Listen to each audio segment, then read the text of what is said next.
السلام علیکم ورحمۃ اللہ وبرکاتہ مائی ڈیئر ویورز اور مائی ڈیئر اسٹوڈنٹس. آج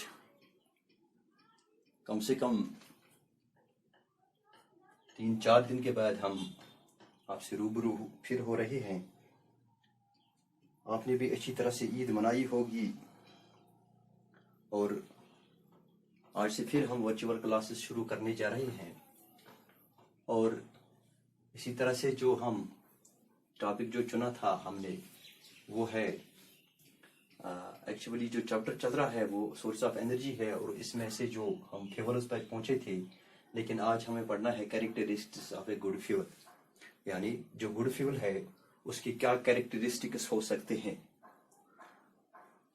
ہمیں چوائس تو پہلے کرنا ہونا چاہیے کہ جب بھی ہم فیولز گھر میں استعمال کریں گے کہ ہم چوائس کیا لیں گے، گڈ فیول کا لیں گے، اور وہ گڈ فیول ہم کس طرح سے پہچان سکتے ہیں، اور اس کے کچھ کیریکٹرسٹکس ہیں، اور ان کیریکٹرسٹکس کو ہم مد نظر رکھتے ہوئے پھر یہ چوائس کر سکتے ہیں کہ یہ ایک گڈ فیول ہو سکتا ہے. اور اس کے کیا کیریکٹرسٹکس ہیں؟ پہلا کیریکٹرسٹک اس کا یہ ہوتا ہے it should have a high calorific value. A good fuel is one which has a high calorific value. یعنی ایک گڈ فیول وہ ہوتا ہے جس کا ہائی کیلوریفک ویلیو ہوتا ہے. یعنی جب وہ برن کرتا ہے تو پر یونٹ ماس ہیٹ زیادہ پروڈیوس کرتا ہے. کون سا فیول زیادہ ہیٹ پروڈیوس کرے گا پر یونٹ ماس میں، تو اس کو ہم کہتے ہیں کہ اس کا کیلوریفک ویلیو زیادہ ہوتا ہے. اوکے. اور اسی طرح سے جو دوسرا پوائنٹ ہے it should burn without giving out smoke اور ہارمفل گیسز. صحیح بات، ہم اسی کو گڈ فیول مانتے ہیں کہ جو جب برن کرتا ہے، جب جلے گا، چاہے وہ ایل پی جی گیس ہو، چاہے وہ کوئی اور فیول ہو، لیکن وہاں پہ کیا ہونا چاہیے، وہاں پہ giving out smoke without giving out smoke, یعنی جو دھواں باہر نہیں دے گا اور ہارمفل گیسز کو پروڈیوس نہیں کرے گا. یعنی وہ گڈ فیول ہوتا ہے جس کے جلنے سے ہارمفل گیسز پروڈیوس نہیں ہوتے ہیں، وہ ایک گڈ فیول ہوتا ہے. تو 2 پوائنٹس ہم نے لیے. پہلا پوائنٹ ہم نے یہ لیا it should have a high calorific value, and number second it should burn without giving out smoke or harmful gases. بالکل وہی ایک گڈ فیول ہوتا ہے کہ جو ہارمفل گیسز کو پروڈیوس نہیں کرے گا. تیسرا پوائنٹ، امپورٹنٹ پوائنٹ اس کا یہ ہوتا ہے ہر ایک فیول ایسا ہوتا ہے جب جلتا ہے تو اس کا کیا ہوتا ہے، اس کا ایک اگنیشن ٹیمپریچر ہوتا ہے. اور گڈ فیول وہی ہوتا ہے کہ جس کا ایک پراپر اگنیشن ٹیمپریچر ہو. یعنی it should have a proper ignition temperature. Now your question will be what is ignition temperature? Ignition temperature means the temperature at which the fuel catches fire.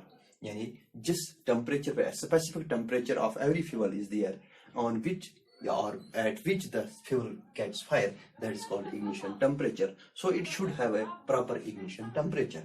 Number 4th point is it should be cheap and easily available. بالکل ایک good fuel ایسا ہی ہو سکتا ہے جو ایک cheap, جو سستا ہو اور ایزیلی اویلیبل ہو. ہم جہاں بھی جائیں، چاہے ہم بازار جائیں، وہاں بھی ملنا چاہیے، ایزیلی اویلیبل ہونا چاہیے. چاہے کسی گاؤں میں جائے، کسی رورل ایریا میں جائے، کسی اربن ایریا میں جائے، کسی ہل پہ جائے، تو وہاں پہ یہ ایزیلی اویلیبل ہونا چاہیے. لیکن اویلیبل ہونے کے ساتھ ساتھ اس کا کیلوریفک ویلیو ہائی ہونا چاہیے. اس کے ساتھ ساتھ اس کا اگنیشن ٹیمپریچر ایک پراپر اگنیشن ٹیمپریچر ہونا چاہیے. اور اس کے ساتھ ساتھ یہ ہارمفل گیسز کو پروڈیوس نہیں کرے گا. تو تب ہم کہہ سکتے ہیں کہ یہ ایک گڈ فیول ہے. تو 5واں پوائنٹ جو اس کا ہے it should be easy to handle, safe to transport. جب ہم اس کو ہینڈل کرتے ہیں، ہاتھ میں لیں گے یا یوز کریں گے، تو یہ سیف ہونا چاہیے، یہ ایزی ہونا چاہیے. اور ایزیلی کا مطلب یہ ہوتا ہے کہ آسانی کے طریقے سے ہم اس کو ہینڈل کریں، اور سیف ٹو ٹرانسپورٹ، جب ہم اس کو ایک جگہ سے دوسری جگہ لے جائیں تو یہ سیف ہونا چاہیے، کوئی پرابلم نہ ہو، یہ لنکیج کی کوئی پرابلم نہ ہو، لیک کی پرابلم نہ ہو، یا مشکل نہ ہو.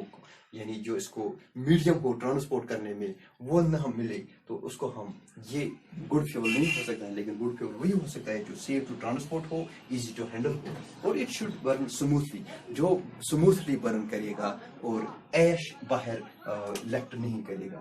7th پوائنٹ ہم ایسے دیکھ سکتے ہیں اٹ شوڈ ناٹ لیفٹ ایش. یعنی ایش یا سوت جو ہوتا ہے، دھواں نکلنے کے ساتھ ساتھ وہ وہ جس کو ہم کشمیری میں ہائی بولتے ہیں یا سور یا ایش ایش جو ہے پروڈیوس نہیں ہونا چاہیے زیادہ تر، تو ان کو ہم کہتے ہیں یہ گڈ فیول ہو سکتے ہیں۔ پہلا point it should have a high calorie value, دوسرا point it should burn without giving out smoke اور harmful gases, it should have a proper ignition temperature, it should be cheap easily available, it should be easy to handle safe to transport, it should burn smoothly, it should not left ash. یہ کچھ points ہیں، جو points یہ ہیں جو ہمیں بتاتے ہیں کہ یہ ایک گڈ فیول ہو سکتا ہے۔ اس کے بعد ہم دیکھیں گے کہ دوسرے کلاس میں دیکھیں گے ہم کہ فاسل فیولز کیا ہوتے ہیں یا کنونشنل سورس آف انرجی کیا ہوتے ہیں۔ اس میں ہم دیکھیں گے کہ کنونشنل سورس میں انرجی میں کون کون سے انرجیز آتے ہیں، ان کو ہم دوسرے کلاس میں لیں گے۔ خدا حافظ۔